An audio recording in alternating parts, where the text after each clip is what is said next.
Welcome back. In this second part of the video, we'll be talking about setting how the site looks.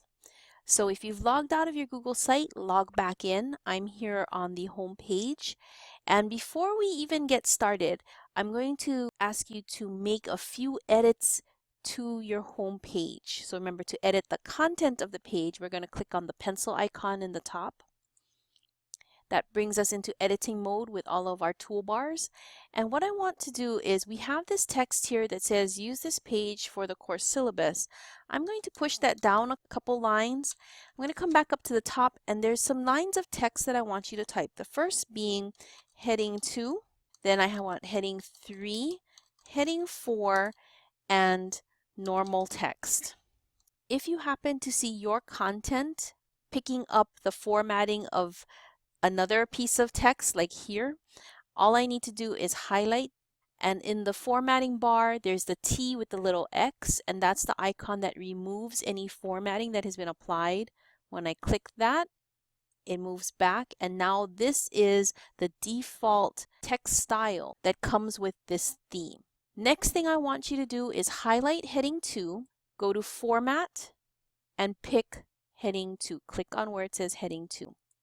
Same thing for heading 3, highlight, click Format, heading 3, highlight heading 4, apply style heading 4, and then for normal text, we'll go ahead and click on that. When we talk about accessibility a little bit later, one of the important criteria is that we use these heading styles consistently through our site. So instead of what you might do in Word, where you increase the font size, apply bold and maybe color in order for the headings to stand out, we're actually going to use the heading styles. And I know right now that this might not be how you want the heading styles to look on your page. So now we're going to save this by clicking Save in the top right, and then going into the More Actions, back down to Manage Site. Along the left-hand side, select Themes, Colors, and Fonts. And this is where we are going to customize what these heading styles look like, so that when you apply it throughout your website, one, it is consistent and you don't have to worry about what size, color, shade you used. And more importantly, students with disabilities or students who are using screen readers will have that embedded information that they need, so that they know that that text being read aloud to them is in fact a heading. So first of all, at the top it says base theme, and it shows me my current theme, and I can click on it to change my theme. And remember, when we set up the site, I said if you pick a theme now, you get the bigger thumbnails, and if you change it later, you get the smaller thumbnails. Well, here are the small thumbnails. For now, I'm going to pick Terra Water. I'm going to change my theme so you can see it a little bit better. Okay, so there it is. And you get a preview on the bottom of the screen that shows you that home page and the text at the top of that home page, because it's just a little snapshot. Again, I can pick it again, and I can change it as many times as I want. Maybe this time I'll pick Branches, which is a pretty popular theme. Notice when I changed, heading 2, 3, and 4 even come with a line under it that the other theme didn't have. So you can try out many themes until you come across what you like. At any time as you go along, if you want to click Save, it'll apply your changes up to that point. After you pick your theme, you have 6 areas: entire page, site header, content area, and so forth. And within each of those sections, you have different pieces that you can customize. So in the entire page, you can change items that are related to the background and items related to the text. Site header, you have different things that you can change. Content area, you have different things you can change. You can try these out, change them. Right now, the theme is applied. If you change it, say this is the paint bucket, so if you just want everything to be pink, you can see what changes. And if you don't like it, click back to theme. It replaces it back with the theme defaults. Okay, so there's no harm in you changing things. That's why I say once you have something applied that you like, you might want to click Save so that piece is done, and then you can always come back and start changing other things. The important place where I want you to take a look at is content area. So there is the background, and that's actually the page. So again, if I click on the paint bucket and I change it to yellow, you can see the part that changes. Okay, so maybe I want this to be a light yellow. Okay, so I'm going to just change that for now. Page title. Okay, so that's the word home, and we can change it. Right now, this is the theme. When we talk about accessibility, we're going to discourage you from using fonts that have the serifs, which are these little angled corners or these sharp edges. When you read online, studies have shown it's much better and easier to read if the fonts are smooth, or what we call sans serif fonts. So I'm going to change the font away from the theme, and I'm going to pick just normal. And normal is very smooth. You can go through the list and you can pick other fonts that you like. Same thing with the color, you can change it, you can change the size. So if I want this to even be bigger, I can make that even bigger if I want it to. I recommend you skip the header's default setting and move straight to the header 2, header 3, and header 4, and that's the 3 that I have here. For header 2, I would like a normal font, so it's smooth. But here is where, if you want them to be different colors so that they stand out to your readers, you can do that.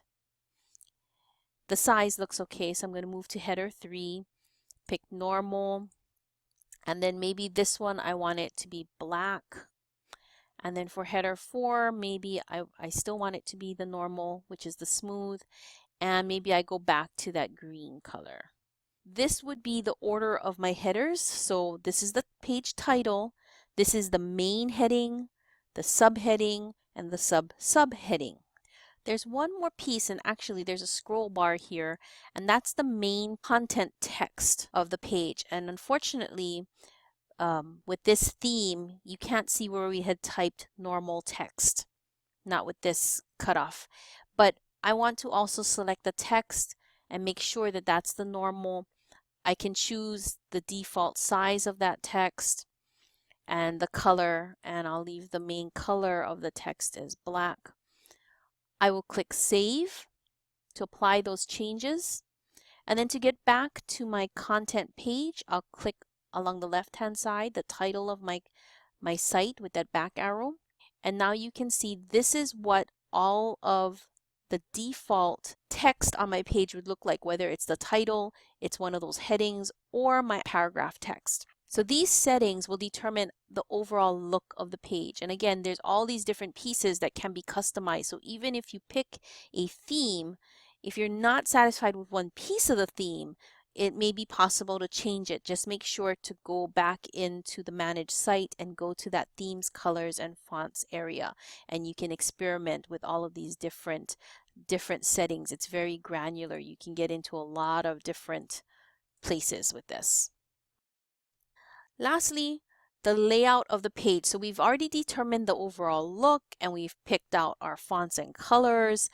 But what about how the site looks as far as the sides, the top, the navigation, and whatnot? The first thing I'm going to do is take you to where we set those, and it's back in the More Actions. But this time, we're going to go to Edit Site Layout. Now you have a bar that's appeared along the top. And the first thing, these are mostly toggles. So it'll toggle on with a click and toggle off with a click.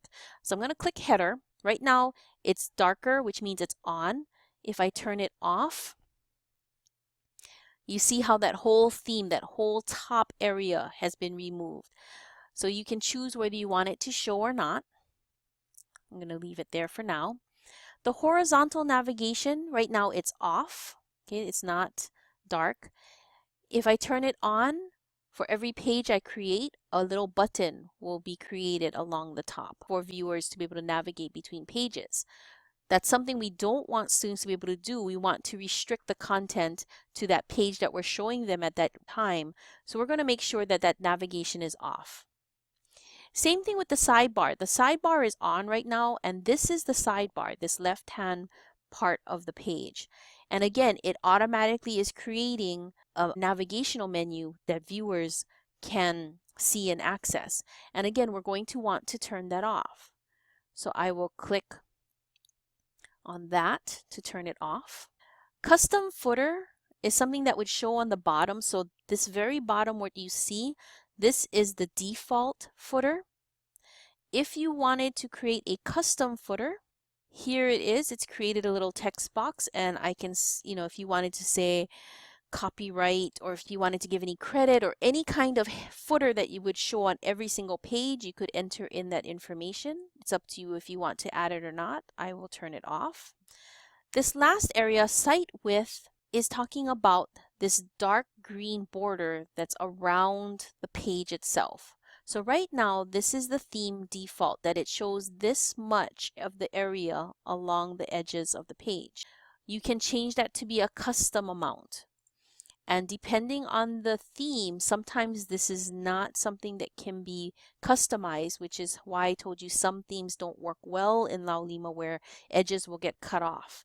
PX stands for pixel, and that refers to a rigid size, a pixel number. So the size that will not change with the different screen sizes people have. So instead of using the pixel count, we recommend using percentages.